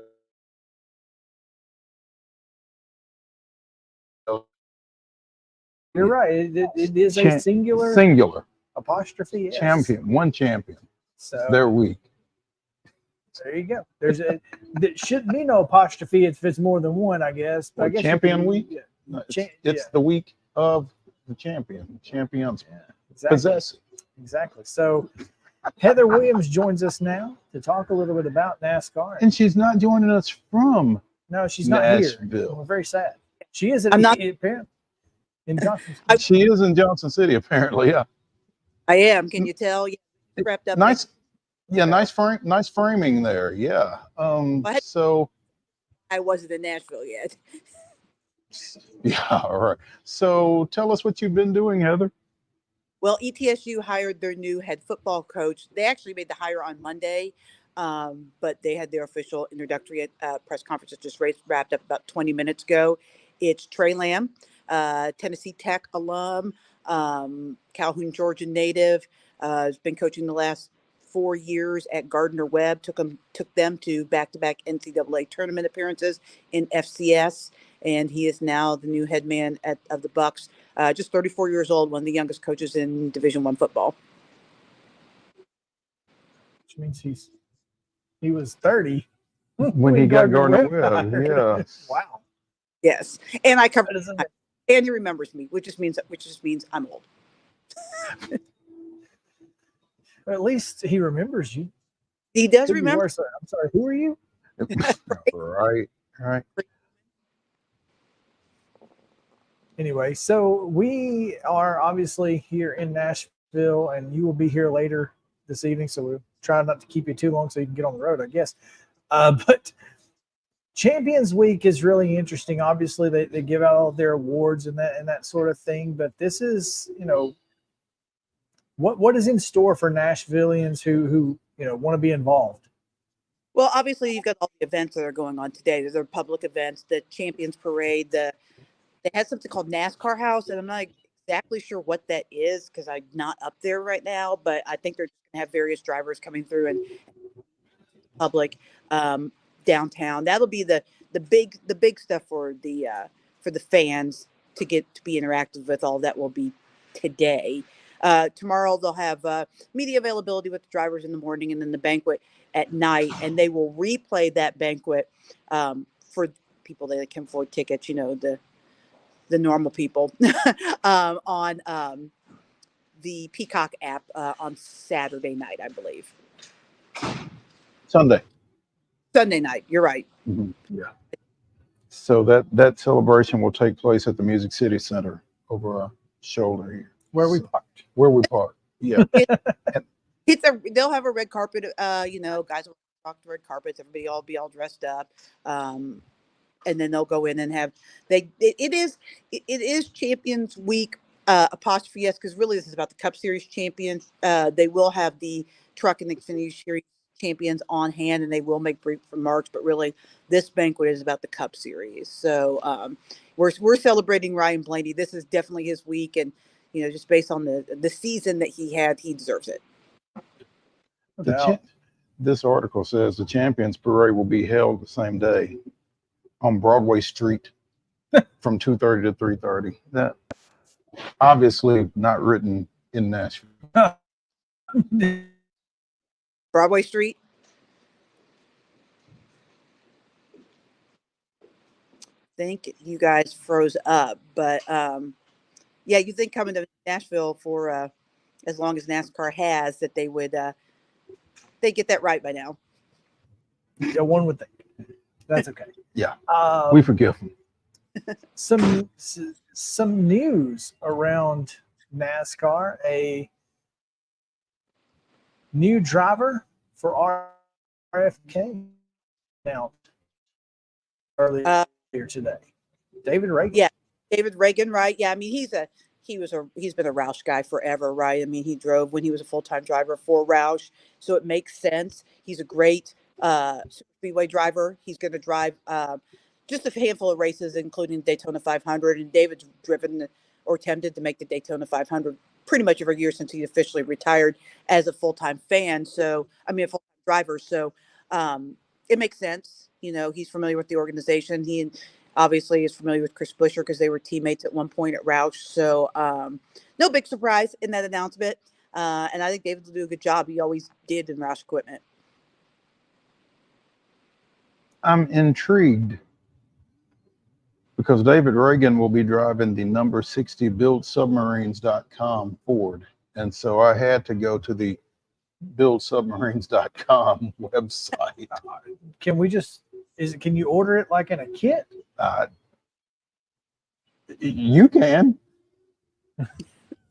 Well, I can't. I'm not getting in it, but you go right ahead. Well, I mean, like, what's the deal here? I mean, I didn't realize submarines were a private operation. That's interesting. For your backyard. Yeah. Yeah. No. That's wild. I mean, if you paint it yellow, you can live in it. Oh, stop. I'm just saying. There's no stopping him. There is no stopping him. There's not. So, what else, Heather? Well, NASCAR has a big press called for 4:00 local time, which I will not make it to because I don't have a helicopter. But in Nashville, and I believe that it just has a major announcement, but I believe that announcement's going to big news though. What's that? Oh.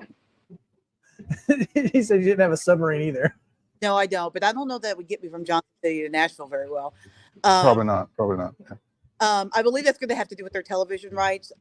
There's been a lot of talk. Adam Stern at the Business Journal, who always does a great job, has been reporting that Fox and NBC are back on as media partners, but they were trying to get a third person or even a fourth person involved, like they used to have with TNT when the summer shootouts were on there, and kind of cut the series into thirds. The last report that I saw from him was that it looked like it was going to be some combination of TNT and maybe Prime. NASCAR really wants to get more of a streaming presence like the NFL has with Prime, like baseball or soccer has with Apple TV Plus. They want that kind of a deal, not for their whole races because they want fans to be able to see races, but to have some sort of toe in there, because I think they believe, like a lot of people, that that's where we're going. That's where things are going, to the streaming platform. So they want to dip their toe in a little bit in that. So I look for some combination of those four entities to be a part of the announcement, just based on Adam's reporting and just kind of some of the things that I've heard. Nothing official in the last days, so I don't know if that's going to be the final announcement. I know that's where they were headed. That's 37 minutes ago. He said they are set to announce it, and it will include the CW. Yeah, the CW was already. The CW was announced. They're going to do all the Xfinity Series races. They're going to be. This is huge. I mean, this is a massive deal for NASCAR. Almost a 50% increase. Yeah, I mean, they're trying to. I mean, they want to grow this thing. I mean, they're trying to go to where the younger viewers are. That's another reason why they wanted to dip their toe into streaming. I mean, I don't know about you guys, but most of the people that I know that are my relatives or my coworkers, they don't watch regular TV. They don't even have cable. They might have an antenna, but they watch everything on streaming.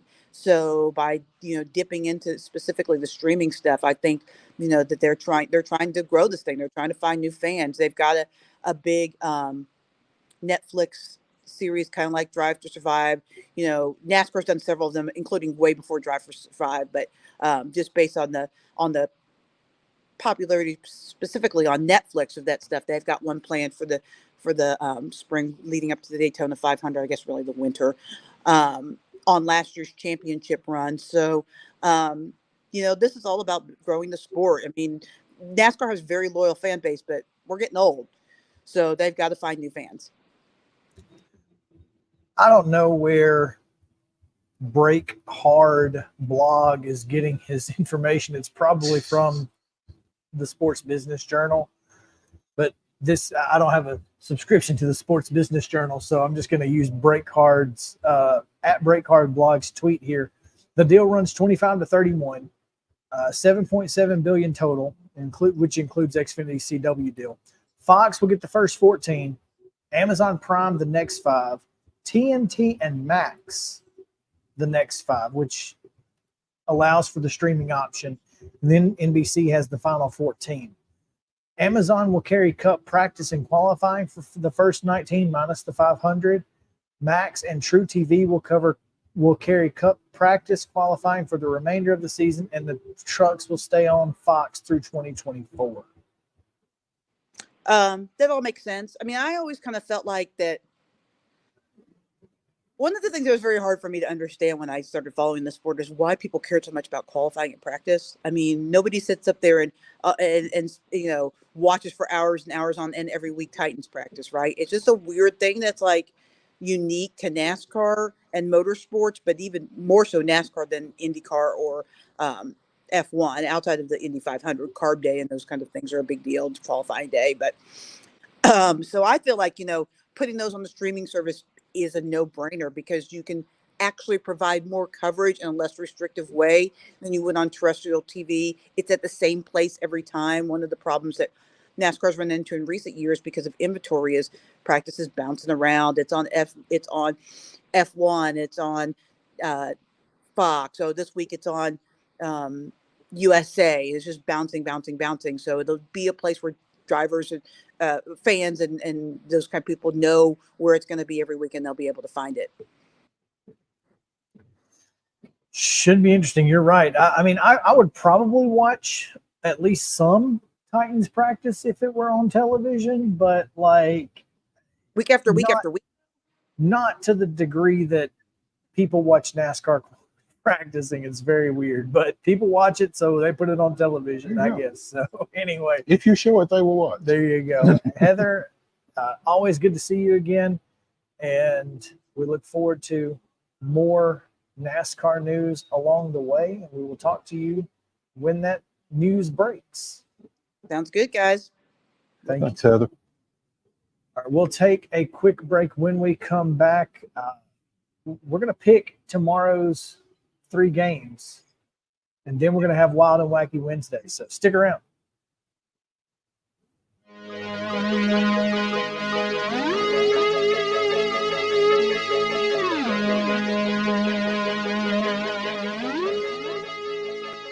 Mid-Tennessee Bone and Joint treats your orthopedic injuries and existing conditions. Our trained physicians will get you back in the game faster. Contact us at 931-381-2663 or www.mtbj.net.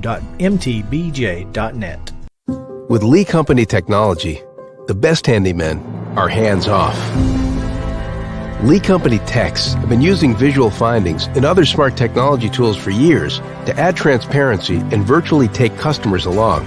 You see what we see, whether we're in a crawl space or on a roof. With Lee Company, technology helps us help you, no matter what's happening in the world or at your house. Jones & Lang Sporting Goods here in Columbia has been outfitting teams, officials, and anybody else from T-ball to college for 50 plus years. Be sure and check them out at 931-388-8060 or online at jonesandlang.com. Jones & Lang Sporting Goods, the look of a winner. Zion Christian Academy, zioneagles.org or 931-388-5731. You can schedule your appointment. Go tour their campus. It is beautiful over there, and you're definitely going to want to see it. Again, it's zioneagles.org. Give them a call, 931-388-5731, and schedule your tour today. Mockingbird Title and Escrow is an attorney-owned and operated full-service title company in Middle Tennessee. We get your deals closed without worry and fuss. We're a family business that offers the highest level of expertise in our industry when it comes to closing and funding your real estate transactions. And it's a job I really love. I'm passionate about this. I'm enthusiastic about this. I like to think we're pretty well rounded and can deal with a wide range of needs and a wide range of clients. Call 615-274-8698 today. Mid-Tennessee Bone and Joint has been the official sports medicine provider for Murray County Schools for more than 40 years. We specialize in orthopedic service, and our Ortho Quick Walk-In Clinic lets you bypass the ER. Visit us online at www.mtbj.net.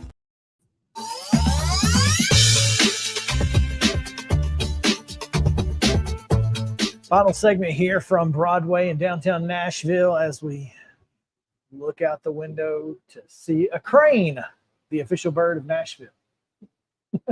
So, can you only see one? I can only see one from here. Okay. No. But if you look back up the other way, you could probably see at least a couple. Yeah. But looking forward to the final segment here as we have a couple of things to do. Number one, we're going to pick some high school football games, as there are 3 tomorrow, one of which will kick off before we're on the air, another which will kick off when we As go we on come the on the air. On the air. So we need to pick now or forever hold our To be peace. on the record. That's Yes. right. So we will do that, and we will start with the first game at 10 a.m. here Central Time, 11 a.m. local to Chattanooga. Christ Presbyterian, the hometown-ish Boyd Buchanan will face off with head coach Gary Rankin. Yeah, and this is his second year at Boyd Buchanan. And this is what they hired him for. This is exactly what they hired him for, is to be in state championship games. Now, this isn't necessarily foreign territory for Boyd Buchanan. No. They were in the state finals in 2009. They won a state championship in 2003. So, and this is a program that has had some success, but success and Gary Rankin just kind of to go hand in hand. It's almost like I weren't you here last year. So Gary Rankin not being in Chattanooga was the surprise of the week last year. Absolutely. So he's there, and Christ Presbyterian is there. The Buccaneers are undefeated. I feel like this CPA team has been on a crusade all year. I mean, from VA on Thursday night on. Yeah, so he's going to win some championships at Boyd Buchanan, but he's not going to win one Thursday. We got CPA. I'm with you, man. Ingle Martin and the Lions get it done, but Gary's not used to losing in these type of games, and it's real hard to pick against it. It is. It is. I mean, the knee-jerk reaction is to pick Boyd Buchanan in this game, especially them being undefeated. But not so fast, my friend, because, I mean, Ingle Martin has not been bad at CPA either. He's in fact, with a win, this will be on 149. Wow. Well done. Well done. The Class A game, Middle Tennessee Christian, by virtue of their win 2 weeks ago over Columbia Academy, will take on Friendship Christian in the state finals, a team that they beat earlier this year. Yeah. Got a rematch here. 1 of 2, I think, in the Blue Cross Bowl State Championships. Defeated Friendship Christian 16-14 mid-year, I guess week 6. And Friendship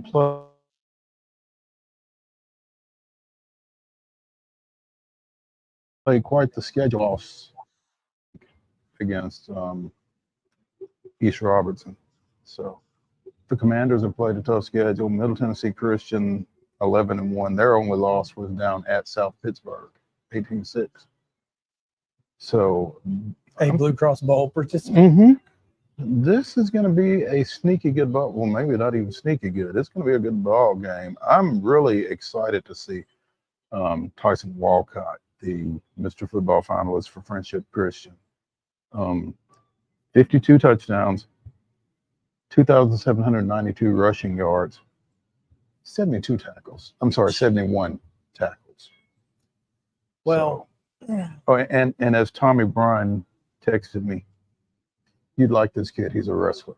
Oh, yeah. So looking forward to it. There you go. Wrestlers get stuff done. Kid is unreal. He really is, and I think he's going to be unreal. Who do you got? I got Friendship. I got Friendship 34-21.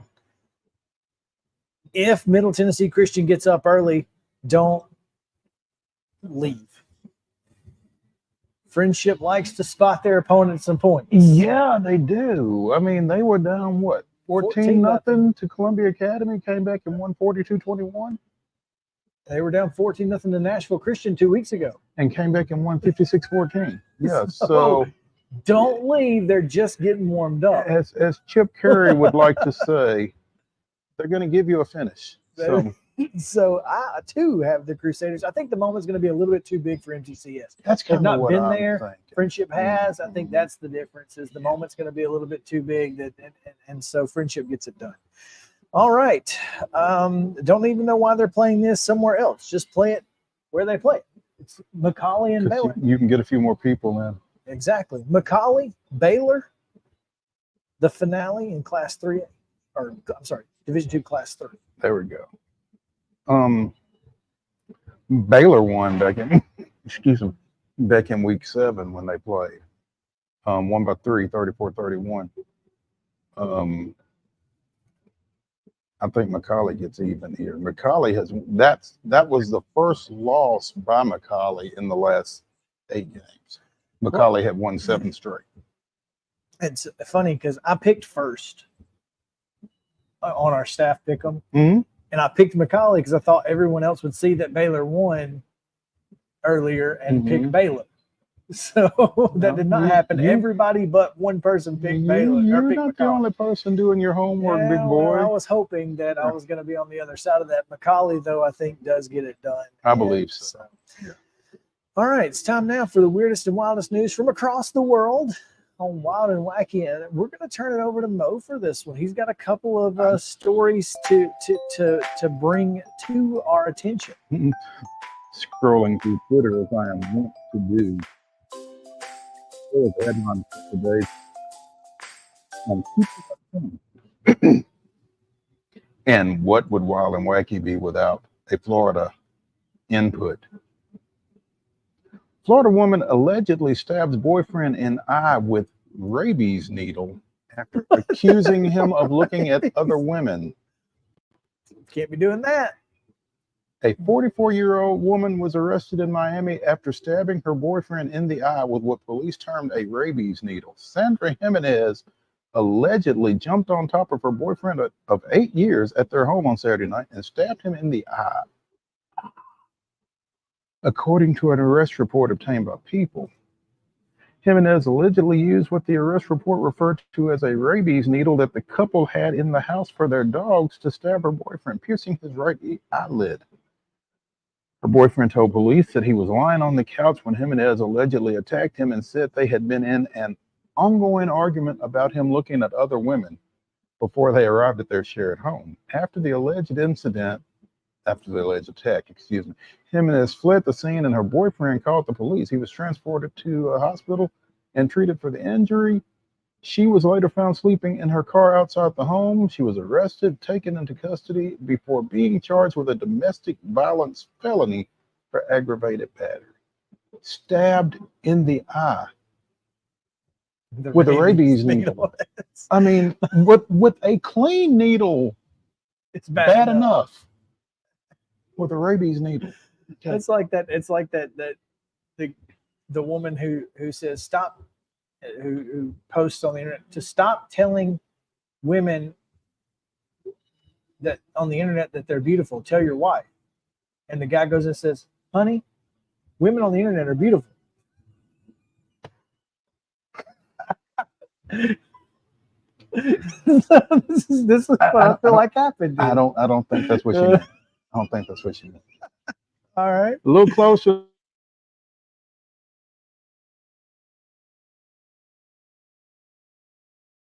Man who lives in Murray County, right? Yes. Bring it. Okay. Has a report from the city. Ashland City Police fought a man who broke out the back of a police car window on the way to jail. Authorities said it all started when Zachary Hodgkins was taking a ride share to a rehab center, was inebriated and unpredictable, and the rideshare driver let him out. Police were called to the neighborhood when the suspect was banging on windows of homes. ACPD initially called the rehab center in Dixon about the man. When they said they wouldn't be able to come get him for hours, police decided they needed to bring him to jail. On the way to the Cheatham County Jail, dash cam captured him suddenly emerging from the back of the moving police car. What? The 27-year-old began banging on the roof of the police car while ultimately sitting on the bent window frame as officers converged. Wow, that's well done. Used his elbow to smash the glass and exit the window. This reminds me of Joker from Dark Knight. Yeah. The inebriator was not initially handcuffed because he was missing a left hand, and at the time of the arrest was being cooperative, so officers didn't deem it necessary.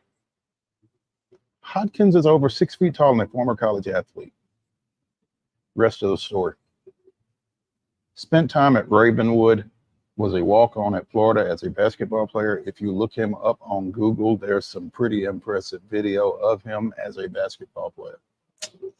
It's unfortunate. Yeah. So Florida woman, Florida man, pretty much rounds out Wild and Wacky. It does, right? in fact. It does, in fact. And thank you guys for hanging out with us here on Main Street Sports today, presented by Mid-Tennessee Bone and Joint. Again, thanks to our friends at AJ's Good Time Bar here on Broadway in downtown Nashville. Come on down, listen to some good real country music, or sing some karaoke. 7 o'clock on the 3rd floor where we're at in the Whole Billy Bar. Always a good time. Always thanks to Mid-Tennessee Bone and Joint for keeping us going, and to the Lee Company for sponsoring the studio, whether it's in studio or not. So very appreciative. And we'll see you guys at the Blue Cross Bowl in Chattanooga starting tomorrow and Friday. Until then, have a great week.